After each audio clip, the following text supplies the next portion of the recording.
land. We also pay our respect to elders, both past and present. In accordance with the City of Canning Members Briefing Framework Policy CM105, agenda briefings are conducted for the purpose of providing elected members with a forum to ask questions of the City's administration and to receive answers to those questions to enable informed decision making by Council at the following week's Ordinary Council meeting. In accordance with the Local Government Act of 1995, agenda briefings are not decision-making forums. Questions may be asked and answered, and there will be no debate or discussion. Questions must specifically relate to the item being discussed. Elected members and employees must disclose any financial proximity or partiality interests they have in an item to be discussed and declared the nature of that interest at the commencement of the briefing or at the latest when the item is about to be discussed. If a member or employee has a financial proximity or impartiality interest in a matter arising due to discussion, the nature of the interest must be disclosed as soon as possible after the matter is raised. Interests are to be disclosed in accordance with the provisions of the Local Government Act 1995 as they apply to council meetings.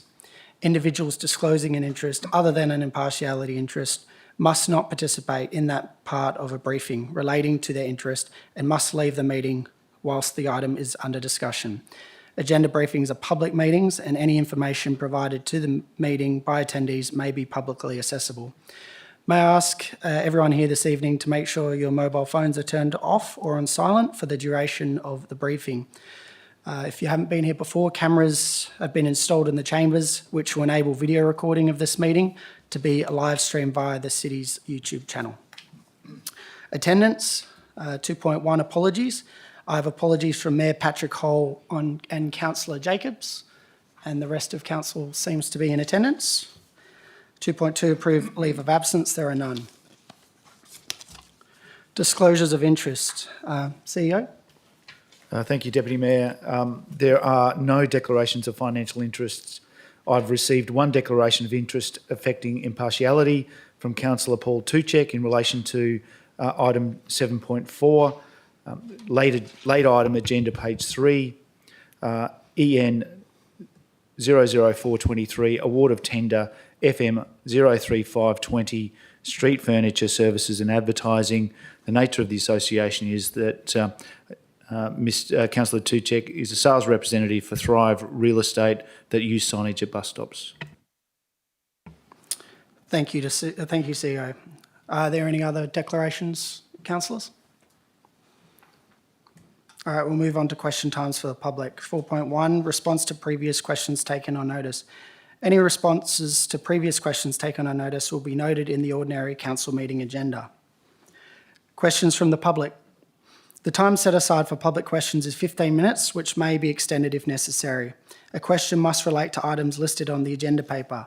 If an answer cannot be provided at tonight's meeting, the question will be taken on notice and an answer will be provided at the next ordinary council meeting. I open question time at 6:04. Are there any members of the public that would like to ask a question? Easy. No, that being the case, I'll close question time at 6:04. Deputations, 4.3. A deputation has been approved for Mr Douglas Milne and Zell Eskel on behalf of the Canning Access and Inclusion Advisory Group regarding report CO 00123, Review and Adoption of Disability Access and Inclusion Plan 2023-2028. Mr Milne, and may I ask that you approach the microphone, and Ms Eskel, you've got 10 minutes for your presentation. Thank you. My name's Douglas Milne. I live in the City of Canning and I've been with CAIG since 2020. So I'll thank you for this deputation. Zell and I are pleased to be accepted, and we'd like to both thank the Mayor and the councillors for this opportunity to address the council about our experience while participating in the CAIG. You'll hear me talk about the CAIG.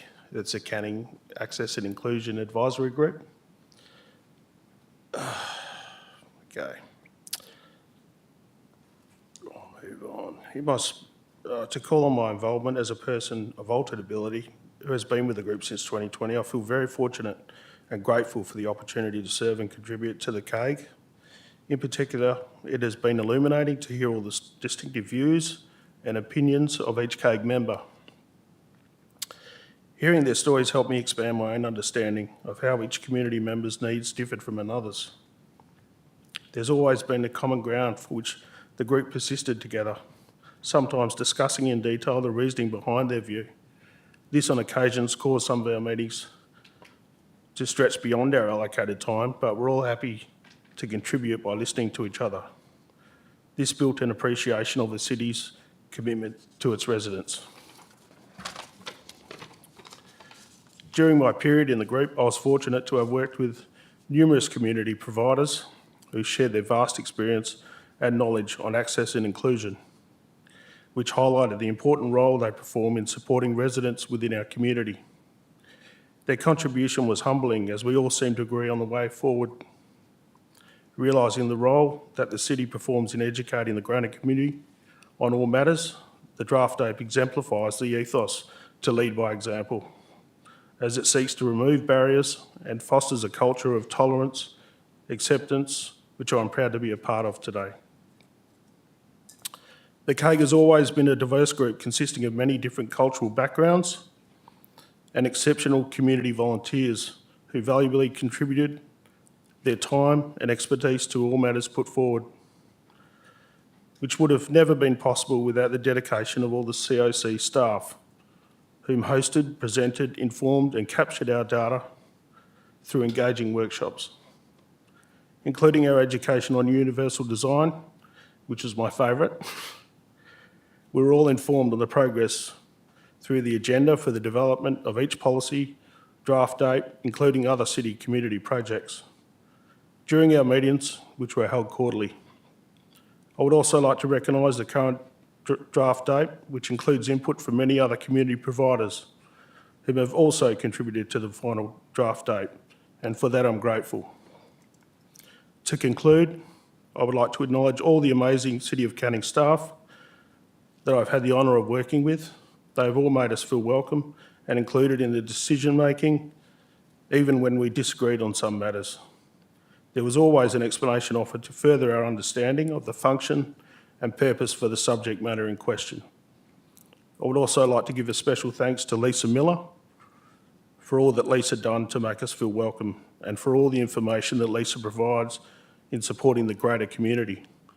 Thank you again, and I will now hand over to Zell.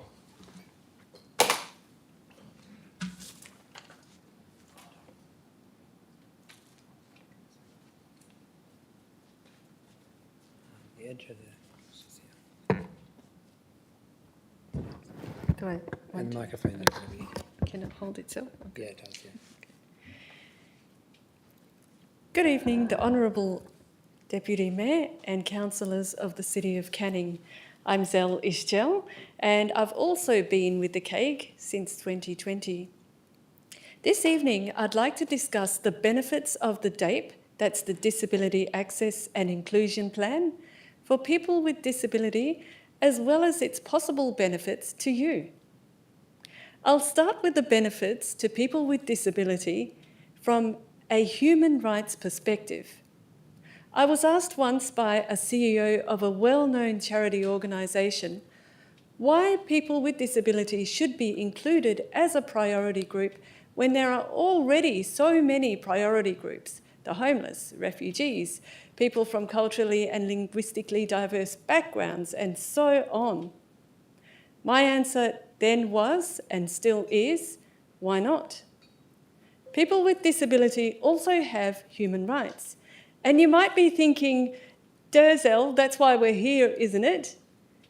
But I don't think this is apparent to so many people. In Australia, animal rights were introduced through the RSPCA Act in 1871, but disability rights were introduced through the Disability Discrimination Act only in 1992. That's a whole 121 years later, after animal rights were recognised.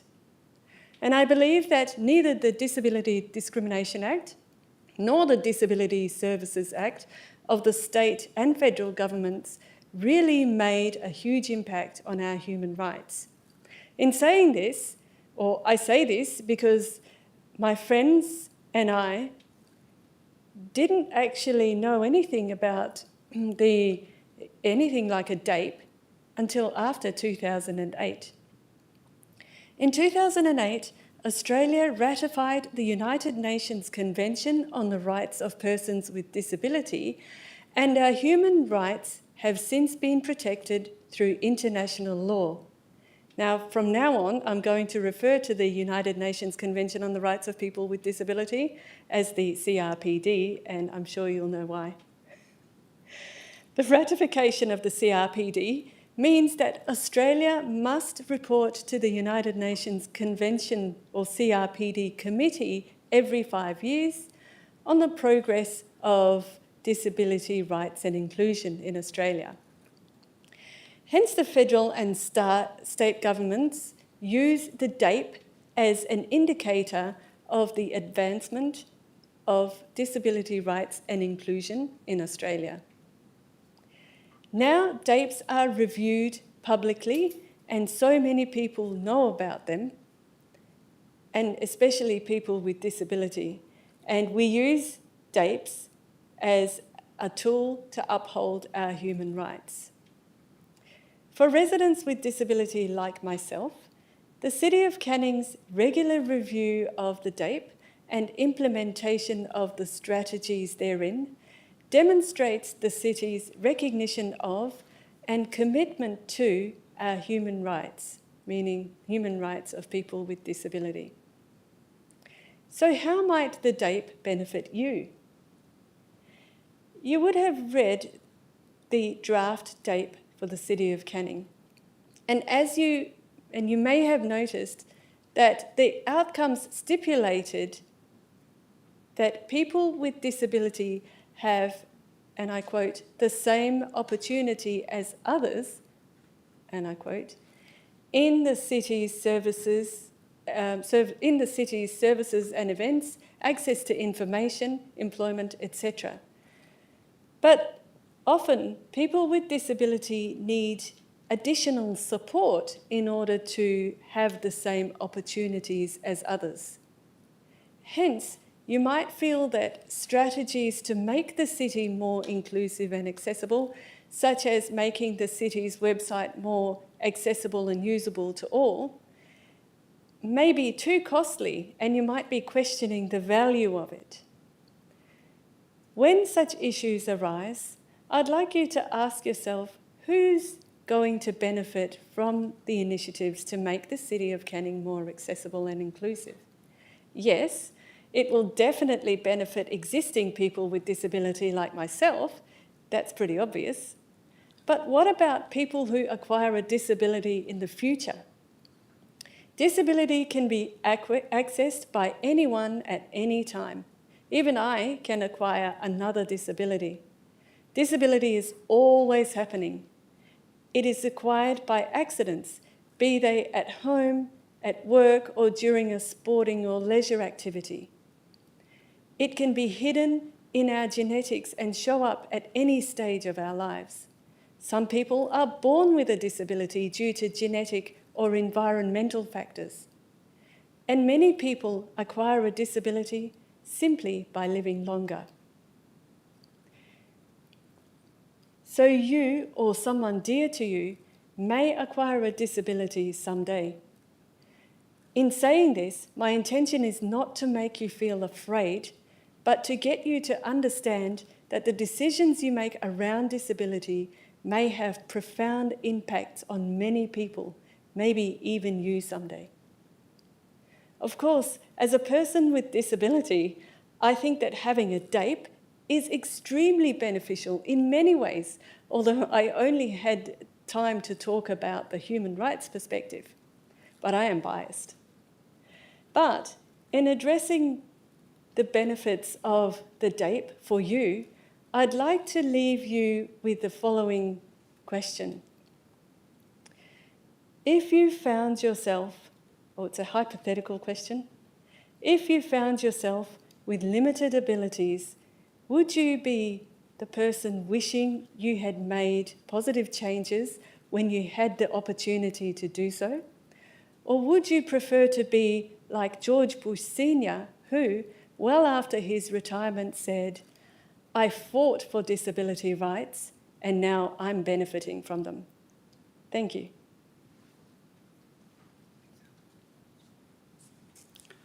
Thank you, Douglas and Zell, both for the very passionate presentation. As I said before, I just want to thank you for your contribution, not only to the advisory group, but for coming in every time there's a matter that's important to you to come and present and convey that to council. It's extremely vital that we hear, and I just want to say thank you. If you're happy to, does any councillors have any questions for Douglas or Zell following their deputation? I'll be bringing forward the item early so that you don't have to stay for the night. All right, moving on. A deputation has also been approved for Ainsley Sartori of the Cancer Council of WA regarding EN 00423, award of tender FM 03520, street furniture and services and advertising. Mrs. Sartori, please come forward to make your deputation. You also have 10 minutes. Thank you. Good evening, Deputy Mayor and councillors. My name is Ainsley Sartori. I'm a public health professional working in cancer prevention and obesity prevention policies and programs at Cancer Council Western Australia. I wish to briefly address Council today on the issue of unhealthy advertising, which is part of the item Award of Tender Street Furniture Services and Advertising. I'm here representing not just Cancer Council WA, but a coalition of public health and medical organisations who have a vision for all Western Australians to live a long and healthy life. These organisations include the Telethon Kids Institute, Diabetes WA and the Heart Foundation, among many others.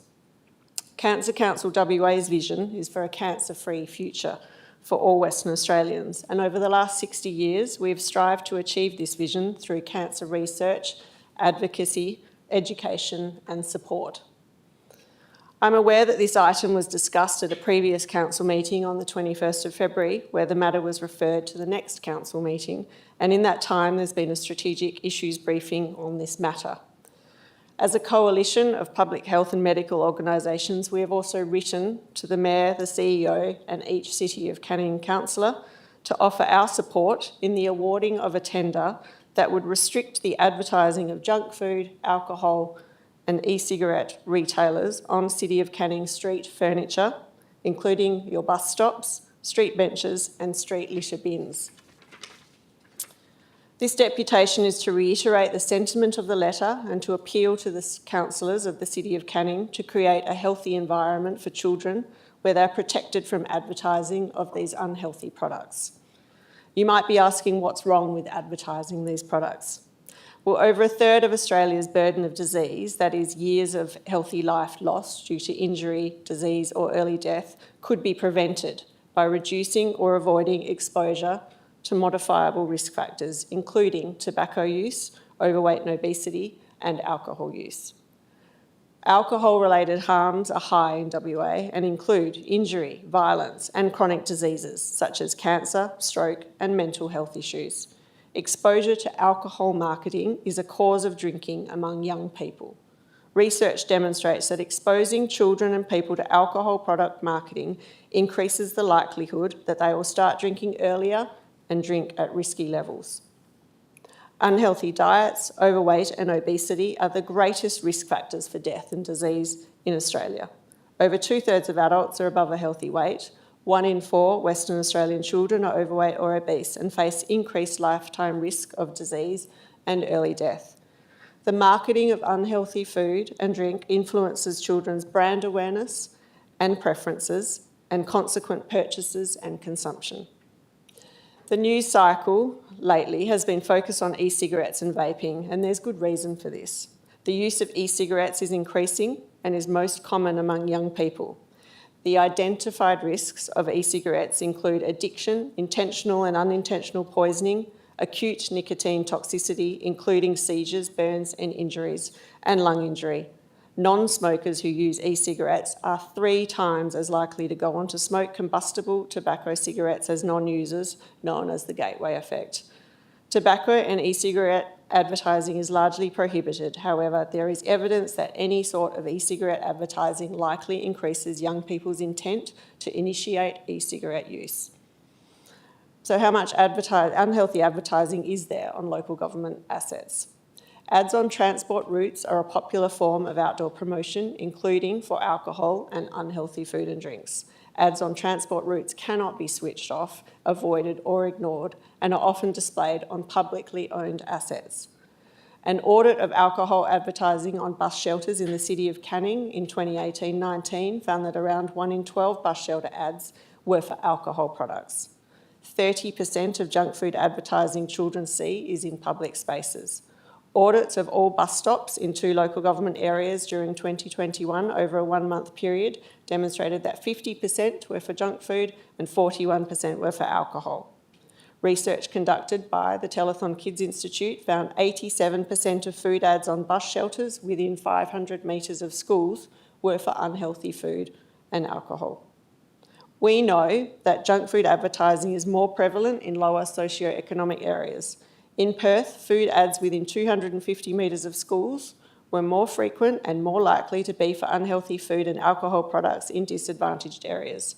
Many of the junk food campaigns running on local government assets are intentionally targeting children and people on low incomes. So why is the City of Canning responsible? Local governments can have a positive influence in protecting and promoting the health and wellbeing of their community. We commend the public health plan of the City of Canning, which outlines the city's vision for a healthy, livable and socially connected community for all, and its aspiration for an environment that is supportive of living a healthy lifestyle and provides our community with less exposure to harm.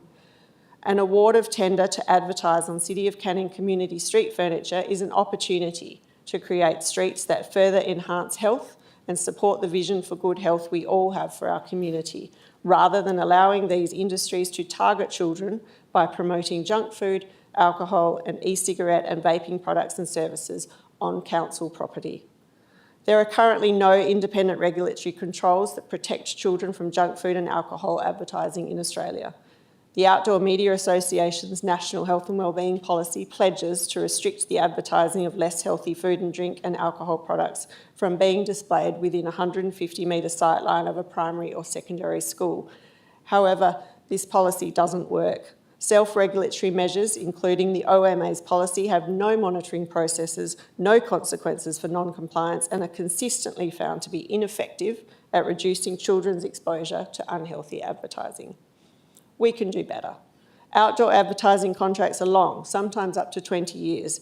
There is a clear opportunity through this process to set high standards now and for the future to protect and promote children's health. Such measures are supported by the City of Canning community consultation, with 92% of respondents saying they would support policies to reduce harm from alcohol and tobacco use.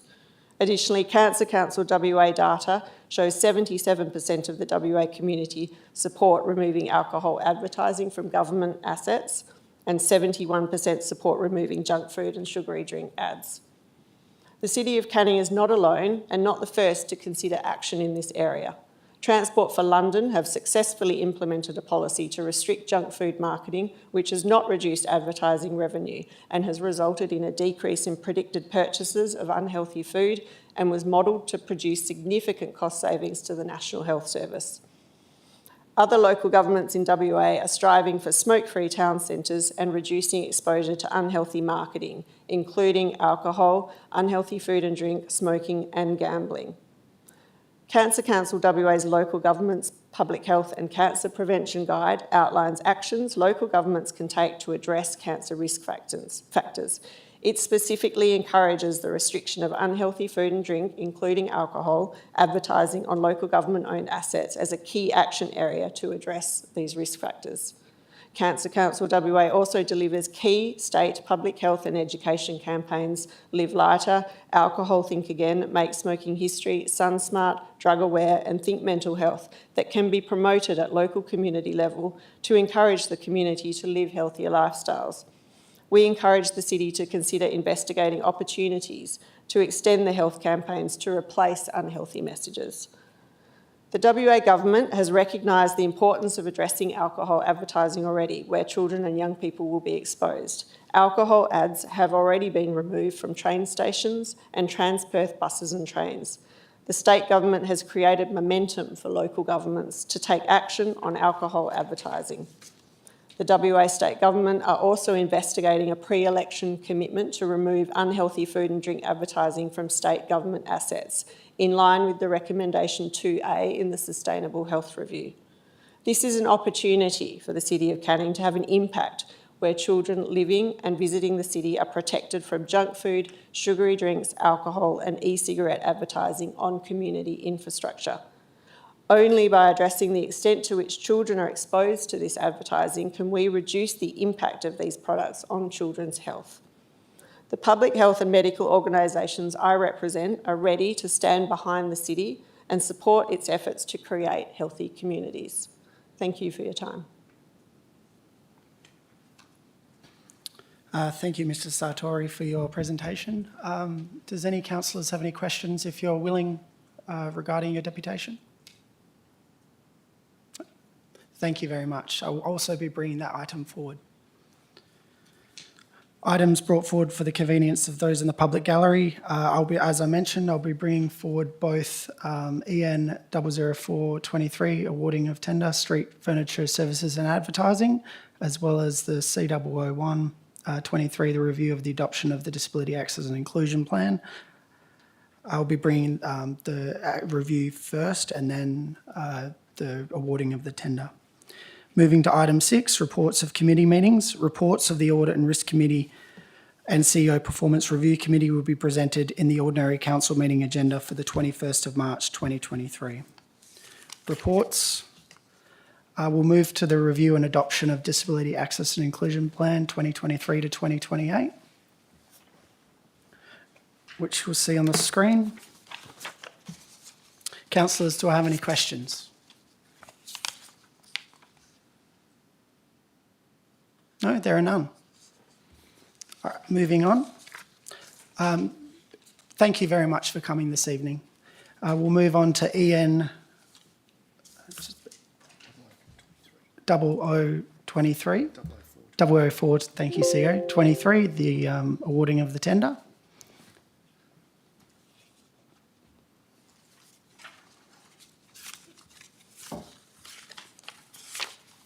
Councillors, do you have any questions? Councillor Sabiri. So I just want to confirm that if we open advertising to junk food and alcohol, would that go against the city's public health plan? Director Bowe. Thank you, Deputy Mayor. Councillor Sabiri, the public health plan recommends that the city limits advertising on and exposure for junk foods and discretionary foods. The public health plan is up for review this year. It's been in play for a number of years. Whether it technically contravenes or otherwise, in discussing the contract with my fellow director, we felt that reflecting the recommendations of the public health plan was appropriate. I think that's up for council to determine whether it contravenes the public health plan or not. Thank you, Director Bowe. Any further questions? Councillor Sabiri, you have a follow-up? And then I'll go to Councillor Bain. So do we believe that the preferred tenderer provides value for money? And what are the costs associated with recommencing the process? Would we expect to make more money back, or with a new tender that contains wider advertising rules for the successful tenderer? Director Bowe. Thank you, Deputy Mayor. In the context of our engagement with the market on two occasions, the first occasion the administration believed that none of the submissions represented value for money. The revisited approach through FM 05 indicated, and we arrived at a position that the submitted and the recommended respondent did offer value for money. In relation to recommencing and the costs of recommencing a tender process. There'd be some administrative costs, potentially legal advice, advertising costs, officer time in reviewing and assessing and compiling the council reports. Those costs would not be excessive and they'd be part of our normal business operations. Thank you, Director Bowe. Councillor Bain? Thank you, Deputy Mayor. What was the cost to ratepayers for the procurement and tender process, including officer time and legal costs? Thank you. Director Bowe? Thank you, Deputy Mayor. I'll have to take that on notice and provide an estimate, though we don't account specifically for the costs involved in administering tenders, but we can make an assessment. Thanks, Director Bowe. Anything further, Councillor Bain? One more. Thank you, Deputy Mayor.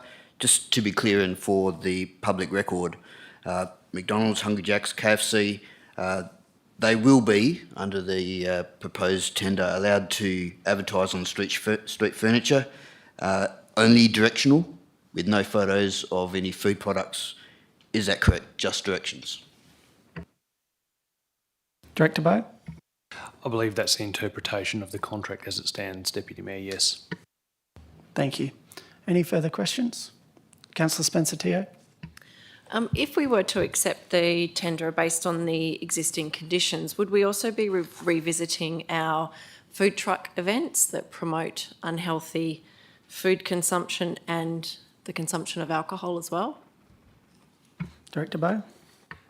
Thank you, Deputy Mayor. I'd probably just seek some clarification. Are you talking about whether or not the city would enable advertising of its food events on the street furniture, or would undertake the events and offering those food offerings that are currently associated with those events? The latter.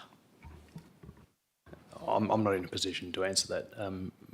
My apologies, Deputy Mayor, but we can take that under advice or take it on notice. Thank you, Director Bowe. Any further questions? All right, moving on. We'll go back to the start of the agenda. The original beginning was OC 00123, motions carried at the 2023 Annual General Meetings of Electors. The recommendation is on page 5 of the agenda and is on the screen now. The CEO is the responsible officer. Councillors, do you have any questions? Councillor Bain?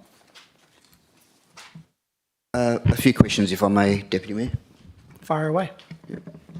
Apart from the on-site meeting with Ms Rapaik on the 24th of November, did the city door knock the residents on Arthur Street or send a letter to get further information about crime in the area? Dr McQuaid?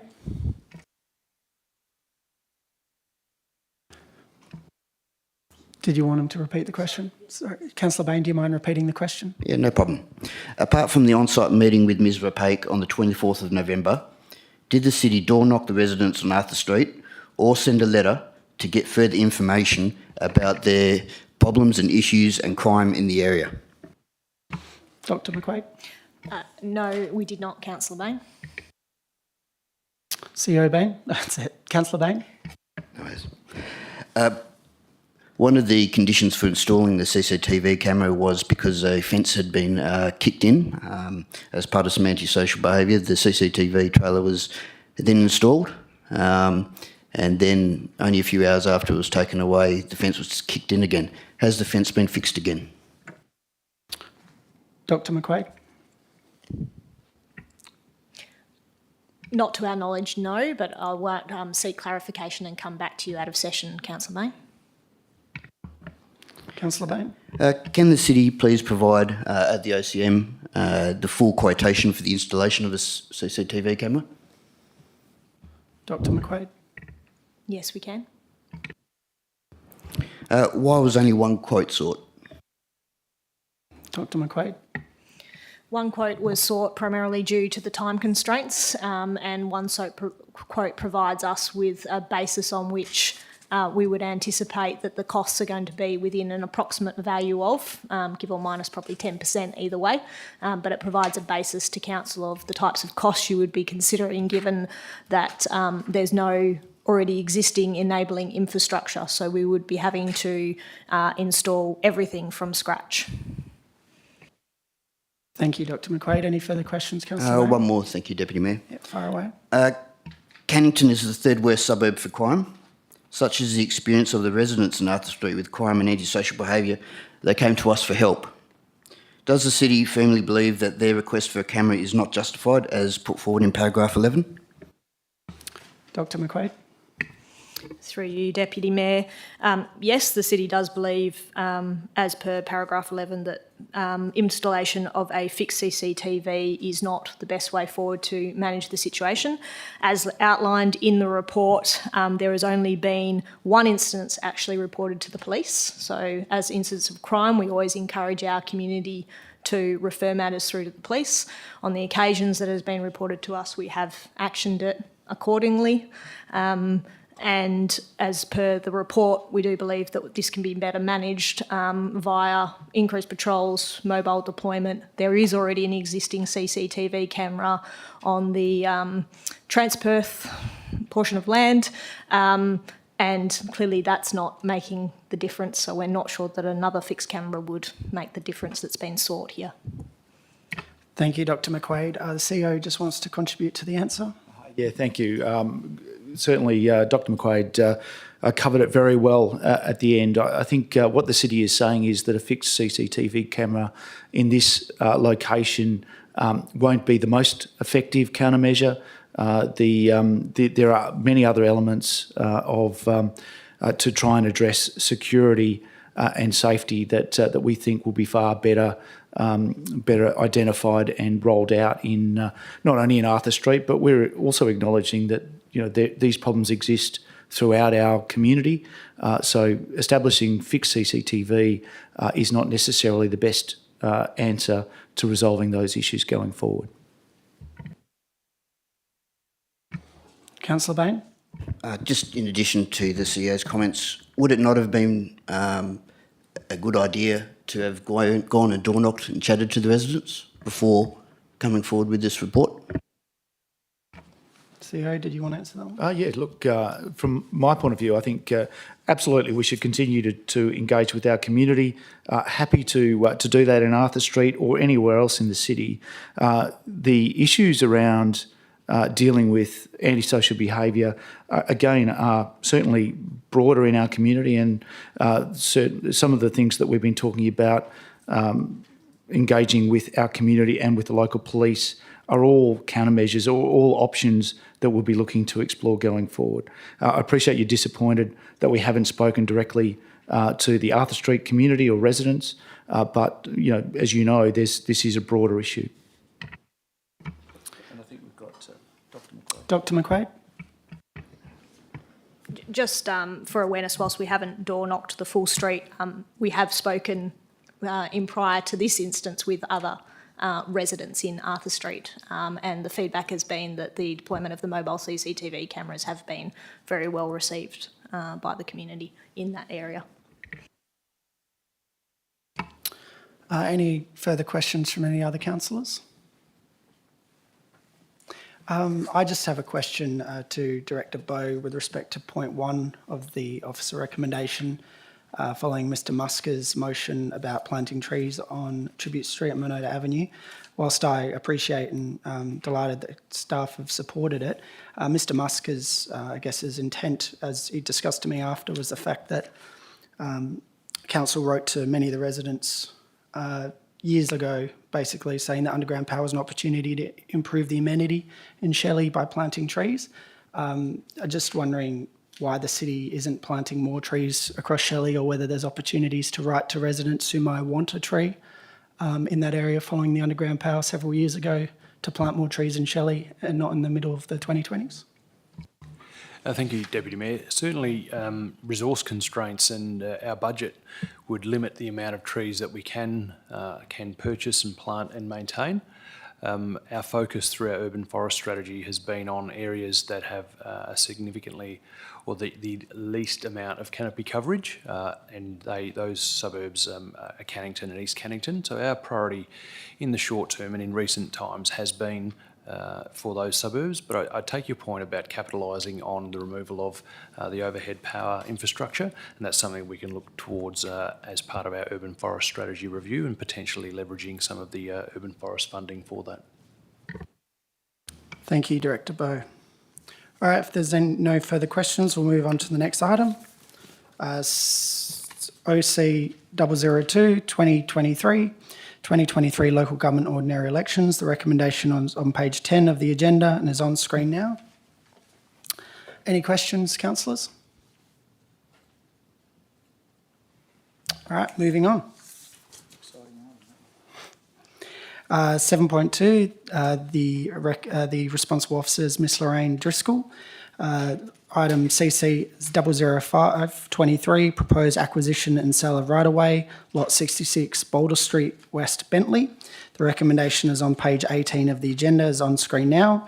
Councillors, do you have any questions? Well, I just actually have a question on this one. I don't know if Ms Driscoll's probably the proper one to answer this or whether Director Bride would be, but are we comfortable that we've pursued every possible avenue to confirm that this land is owned by the defunct company? There seemed to be quite a lot of unsurety. And also, why has it taken almost 120 years to realise no one owns it? Through Mr Mayor, I might see if Chris O'Connor can answer that. He's investigated this one in a lot more detail.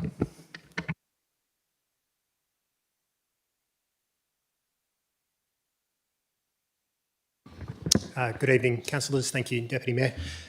Yes, an exhaustive search has been done to the fullest extent possible. Obviously, there are a number of right-of-ways within the City of Canning, many privately owned, and it's not always reasonable or feasible for us to necessarily understand and realise the full extent of ownership until a particular development may come to head, which is what happened in this particular circumstance. The adjoining property owners wished to undertake development, wanted to make use of the right-of-way, and it was determined that at that point the ownership anomaly that existed. There is another item coming to Council tonight on a general strategy for right-of-ways that has gone and done a detailed audit of all right-of-ways within the city, including public and privately owned. So there are steps being taken to address it. As with all land tenure matters, there are a lot of things that sometimes, you just don't necessarily understand or aren't revealed until certain things come before us for investigation. Thank you, Mr O'Connor. That's fascinating, actually. I just want to make sure in 5 years' time somebody doesn't come forward and claim it. All right, we'll move on. The next item is CC 00623, monthly financial report, February 2023. The recommendation is on page 34 of the agenda, is on screen now. Councillors, do you have any questions? Councillor Sweeney. Yes, look, thank you. I do have a question, and it's just in relation to the internal budget. It's on page 40, internal budget, item 35, and it says the revised forecast operating deficit now stands at $4.8 million. When I go through the figures, if I just take you back for a second, one of our key principles, if I remember rightly, was that in our long-term financial plan, we were not going to sell off any of our land to prop up, for want of a better word, our budget. We weren't going to sell off our land to generate operating surplus. I'm just trying to work out now, with our deficit now standing at 4.8, given that we have sold land to the government just recently at $7 million and something dollars, plus we have sold other properties. I'm just wondering whether or not the sale of those properties, has that been configured into these figures here, or is that standing alone separate somewhere? Director Driscoll. Thank you, Deputy Mayor. If I may, I'll take that one on notice and provide a detailed response to that question next week. Anything further, Councillor Sweeney? Any other elected members have a question? I just have two questions that I'm happy to take on notice. I just was wondering, with respect to the design of the Strata Family Centre, whether we were able to see where that's at. And also, with the playground renewal, the costs of playgrounds was an issue last budget time. Just wondering if you're able to provide information as to how much they've ended up costing. Can do, Deputy Mayor. We can take that on notice, but I am aware that the delivery of our 4 playground renewal projects this year is on track for completion prior to the end of the financial year, but I'll give you some exact figures on that. Thank you, Director Bowe. All right, we'll move on to the next item. The next directorate comes under Director Graham Bride. The first item is CD 00123, a right-of-way strategy. The recommendation is on page 72 of the agenda and is on screen now. Councillors, do you have any questions? Councillor Bain. Thank you, Deputy Mayor. Just 3 questions. Page 71 of the large attachments. Row address is Channon Street and Bentley. Are we confident that the row is in Cannington or in Bentley? Director Bride. Sorry, Deputy Mayor, what page was that, Councillor Bain? 71. 71.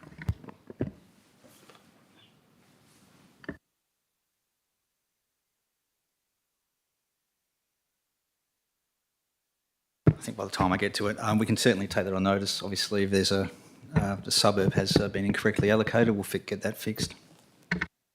Councillor Bain. Thank you, Deputy Mayor. Page 97, Paddy Street, Cannington. The recommendation is that the road be given up to the city. Isn't the leg adjacent to the Rocks Church owned by them, and are we not trying to purchase it currently?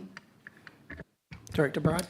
Through Mr Mayor, yeah, that's correct. The right-of-way adjacent to the Rocks Ministry, which is an important leg as part of our activity centre plan. That's one of the only ones in the city centre that the city is actively trying to acquire and construct and pre-construct and use a developer contribution plan to, I guess, pay back that investment. The other right-of-ways in the city centre are on large land parcels where there are development opportunities that are going to be coming forward. So that is the only one in the city centre that we're looking at pre-funding and then using a developer contribution plan to acquire. Councillor Bain. Thank you, Deputy Mayor. Yeah, I guess the confusing phrase / language is to be given up. Again, that's repeated on page 98 with Carousel Road and Lake Street extensions. The property owners to give it up to the city. Who owns that property? Carousel Road and Lake Street. Thank you. Director Bright. Who owns it? Who owns Carousel Road? Councillor Bain. The row, Carousel Road and Lake Street, where the row, there's 2 rows there intended.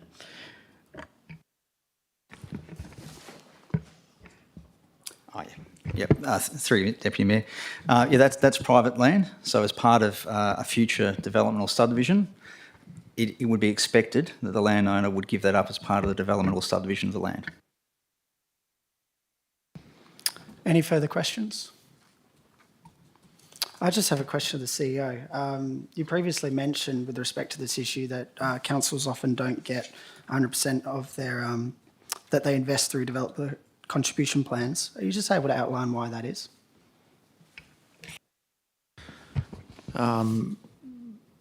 There's a couple of reasons. Sometimes the costs outweigh the amount of money that you generate in contributions. So whilst we amend and adjust the rates that we would receive, where we collect money, sometimes or often we are collecting at today value and constructing tomorrow. So invariably there is a cost differential. Another reason is that not everybody develops adjacent to a right-of-way. So you would only receive the developer contribution on the basis that people actually develop. So in many instances, you reach a point where you'll construct the right-of-way, but people will live adjacent to that right-of-way without developing. So there's a couple of reasons why you invariably don't get all of your money back through a developer contribution scheme.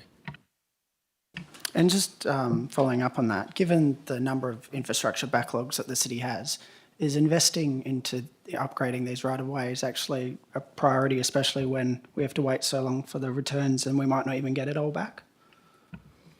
Look, it's a good question. I think those are things that ultimately each council can decide on as part of its annual budget process. So what we're doing here is developing a right-of-way strategy that encourages development to abut a right-of-way. So it's creating a much more legible network and a more orderly manner in which we're developing residential precincts. But ultimately, how council chooses or when council chooses to construct those rights of way is an annual decision that it will make under each budget cycle. And many of those things will, what should define those is the number of people that are living adjacent to the right of way or abutting the right of way. So, I think they're decisions that council can make each year. Thank you, CEO. If there's no further questions, we'll move on. Next item is CD 002-23, adoption of scheme amendment number 9 to local planning scheme number 42, omnibus amendment. The recommendation is on page 80 of the agenda and is on screen now. Councillors, do you have any questions? Councillor Bain. Thank you, Deputy Mayor. 415 Welshpool Road. This amendment came to us, I think it was last year. It was proposed, but it didn't make it to the OCM for a decision.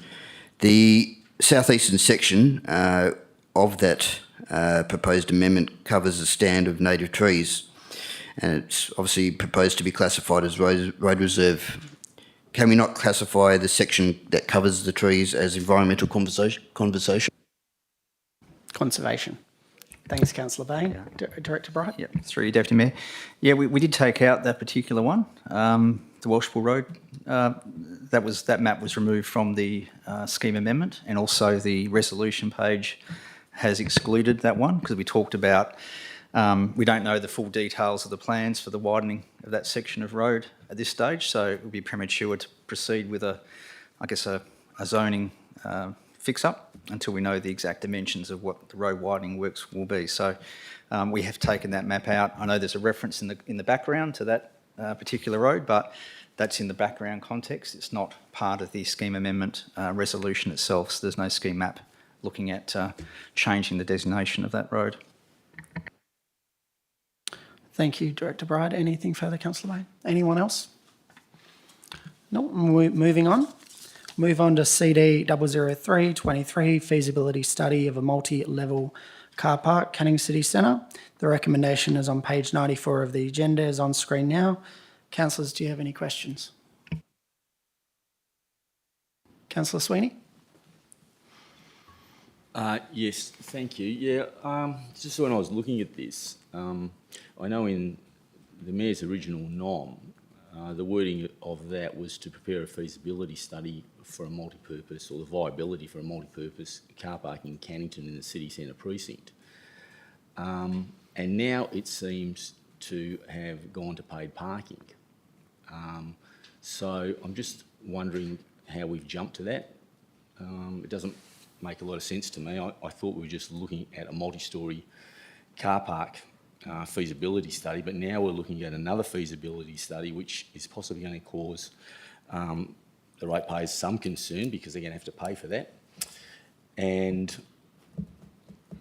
if I remember rightly, paid parking has come to this council before. Once, definitely in my time, at some point in the last 4 years, possibly twice. Sorry, Councillor Sweeney, just to cut you off.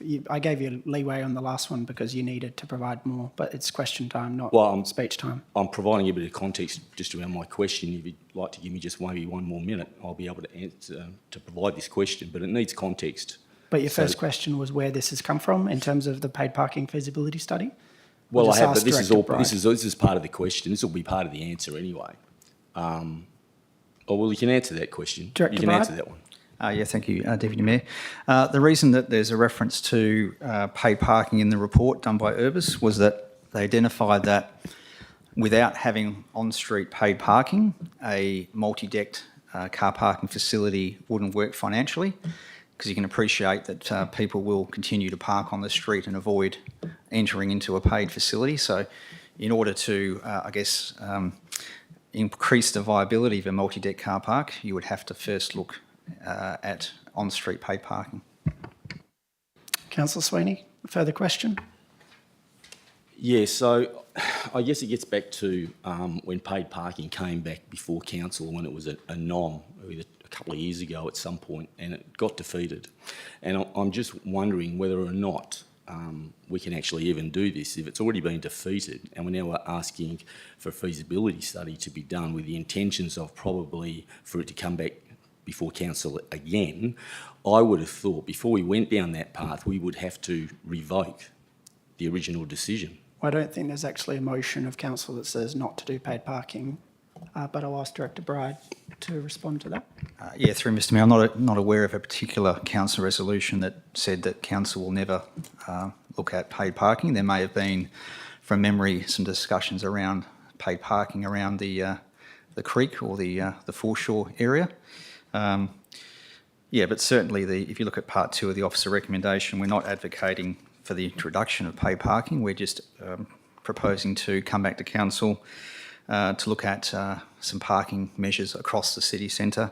One of those measures could be paid parking, and that'd be part of the report to council in December. Thank you, Director Bride. Any further questions? Councillor Sabiri, you had your hand up first, and then I'll go to Councillor Singh. I have a few questions. What would the creation of more parking, including multi-level, attract more cars to the city centre project area? And what modelling has been done to explore this issue? Isn't it the case that our road network is already at saturation? Director Bride. Yep, through Deputy Mayor. The city has prepared a parking and access strategy over the Canning City Centre, and that helped inform the Canning City Centre activity plan. And that particular strategy recommended reducing long-term tenant parking across private property and focusing on more public parking, more short-term parking. So rather than have, I guess, lots of parking bays on individual private properties, it was a better built form and accessibility outcome to consolidate into some parking stations strategically located around the city centre. And in terms of your question around saturation, obviously we're trying through the activity centre plan to look at new road connections, and having those new road connections will help the circulation and traffic around the city centre, and that again has been informed by that parking movement and access strategy that's previously been prepared. Thank you, Director Bride. Councillor Sabiri. Yeah, so just going back, so would the creation of more parking, including the multi-level parking, attract more cars to the city? Director Bride. Through you, Deputy Mayor. As I said, there's been a balance in terms of the city centre parking requirements. So we've reduced the parking rates on private property to, I guess, encourage more viable development, and looking to offset that with some consolidated strategic parking areas across the city centre as the city centre develops over the next 20 to 30 years. Councillor Sabiri. Thank you.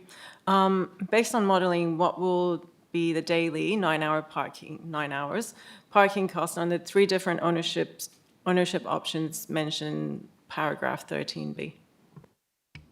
Director Bride.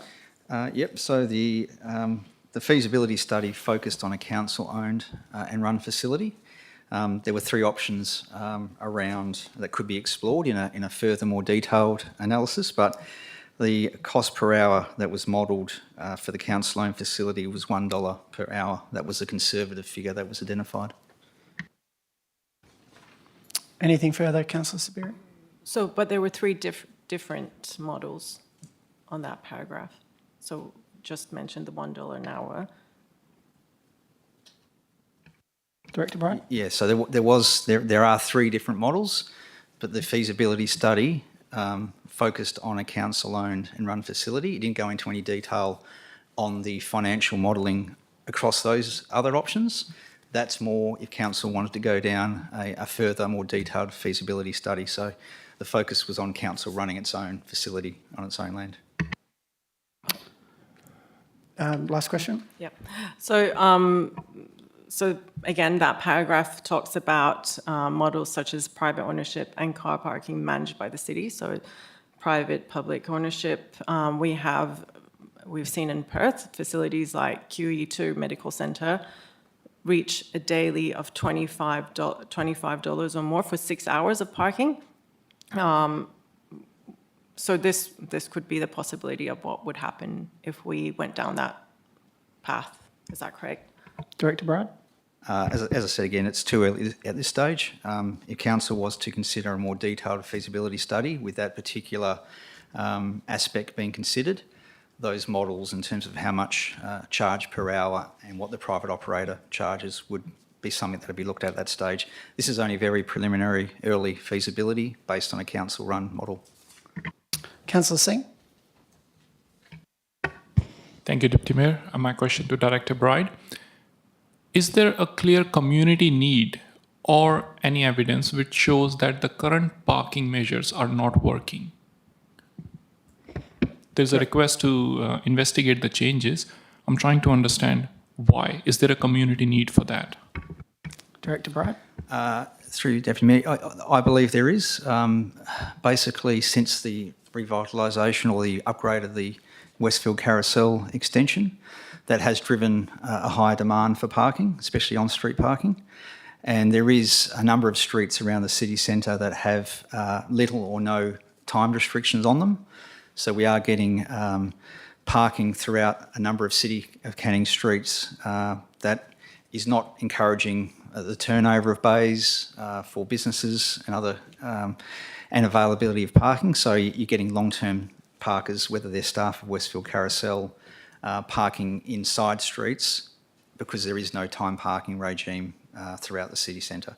So I think we do need, now we've got Carousel operating, to re-look at the time parking provisions around the city centre. Councillor Singh? Thank you. Through you, Deputy Mayor. Thank you, Director Bride. I'm still trying to understand, has there been infringements issued which gives us the evidence that people are parking too long or not as per the parking law, or the law allows them to park for long hours and we see a lot of cars parked on the verges where they shouldn't be parked? So, long question short, has there been any infringements issued, any data which tells us that the current parking measures are not working? Director Bright? Yes, through Deputy Mayor.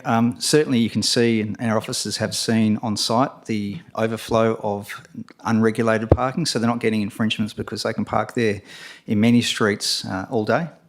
But we can chase up whether there's any data around the areas that are timed in terms of 2 hour. There are some 2 hour parking areas around Gross Avenue, for example, so we can feed that back to councillors. Thank you, Director Bright. Any further questions? Councillor Bain? Thank you, Deputy Mayor. How many free parking bays are there in the city centre? Director Bright?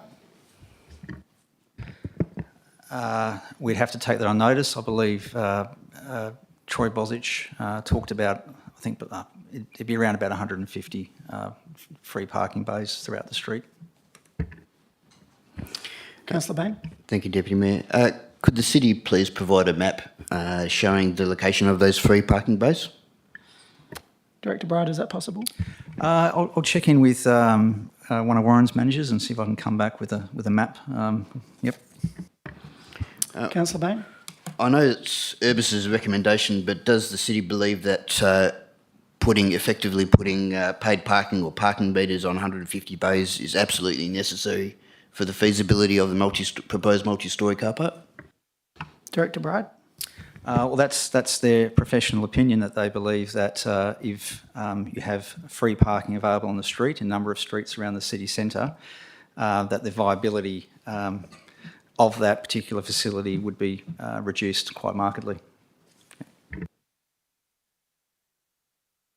Anything further? Councillor Bain? One more, thank you, Deputy Mayor.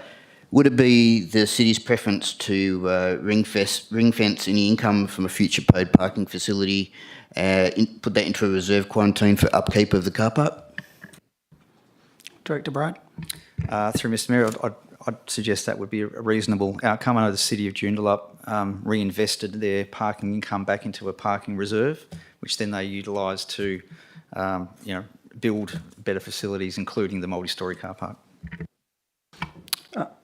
Just a follow-up, sorry, Deputy Mayor. So that income that's derived from paid parking, it wouldn't be going to playgrounds or upgrades of any sort of public infrastructure?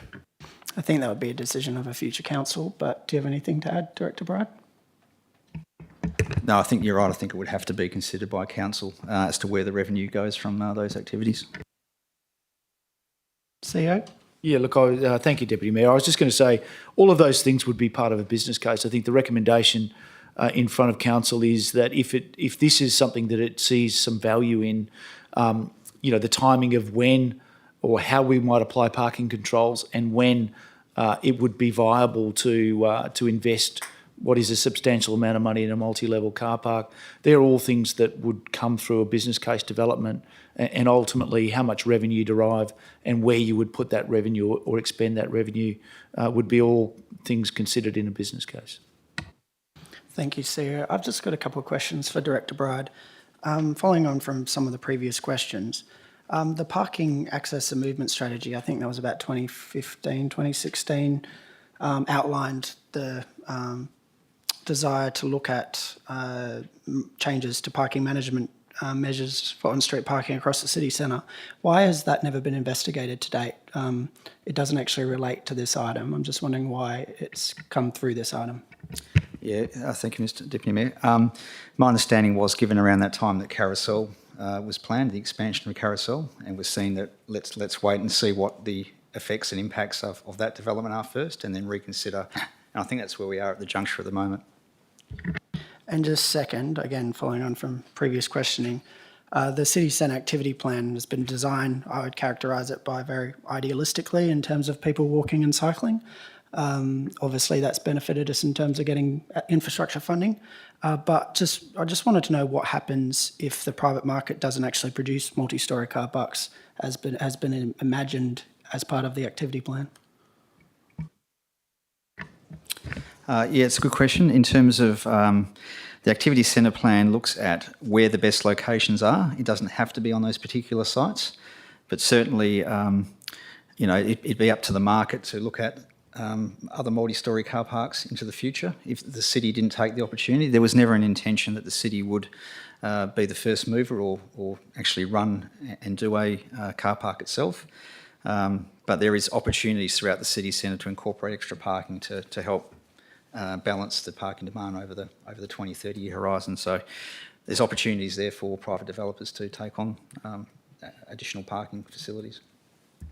So you think there's enough land would be potentially feasible for an external company to look at purchasing? Obviously, we've got our business plan that one of the issues is not actually having land in the area. That will make it economically feasible for them to do it. Well, yeah, our I guess the business case from Urbis has shown that it can be feasible. I think the land area we're talking about for the smaller land parcels around 3,500. There are a number of larger lots in the city centre. There's also the ability to sleeve development, so you can have more intense, more active development at the front with a car parking structure at the back. So there's ways to, I guess, cater for the parking for your own development and also have an overflow where you can charge for parking as well. So that's something that private developers can look at. Thank you, Director Bride. Any further questions? Councillor Sweeney? Yeah, I have another question for Director Bride. Through you, Mr Mayor, if he's up to it. He's been in the hot seat tonight. My question is, we already have paid parking throughout the city. Can councillors be provided with the figures on how much revenue was collected across the city in the last financial year? Are you talking about with respect to private, how much revenue has been received from private car park owners? Or just generally in fines? In what fines have been collected in revenue in relation to parking? I know we haven't got paid parking, but there's other enforcement. There's other enforcement that we do in relation to parking. Yeah, we can certainly through Sarah's team find that information and circulate it to councillors. Thank you. Any further questions? All right, moving on. So we've done EN 004 and CO 001. There are no notice of motion for consideration at the next ordinary council meeting. Urgent business, there is also none. We move to confidential matters. I just want to say thank you to members of the public for your attendance tonight, and I'll ask that you please vacate the chambers. Have a wonderful night, Sian. Thank you for coming.